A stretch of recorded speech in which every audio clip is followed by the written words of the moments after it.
आमदार राहुल आहेर यांची थेट बांधावर जाऊन पाहणी, सरसकट पंचनामे केले जातील। देवळा तालुक्यात अवकाळी पावसामुळे अनेक शेतकऱ्यांच्या पिकांचे मोठे नुकसान झाले। या पार्श्वभूमीवर तालुक्यातील गावांमधील नुकसानीची थेट बांधावर जात आमदार डॉक्टर राहुल आहेर यांनी पाहणी केली। कांचने, कणकापूर, भौर या इतर गावांची नुकसानीची प्रत्यक्ष पाहणी करत सरकार तुमच्या पाठीशी आहे, सर्वांचे सरसकट पंचनामे केले जातील असे आश्वासन आमदार डॉक्टर राहुल आहेर यांनी यावेळी दिले। कांदा रोपे, मका, लाल कांदा यांच्या नुकसानीचे तात्काळ पंचनामे करून नुकसानग्रस्त शेतकऱ्यांना मदत मिळावी यासाठी संबंधित विभागाला त्वरित निर्देश दिले असून बळीराजाच्या पाठीशी आपण ठामपणे उभे राहू असे सांगितले।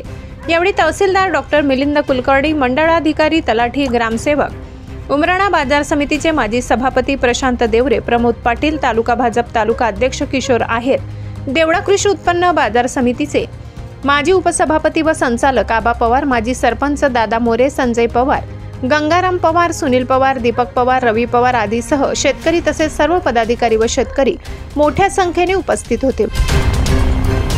मराठी केसरी न्यूज ब्युरो, देवळा।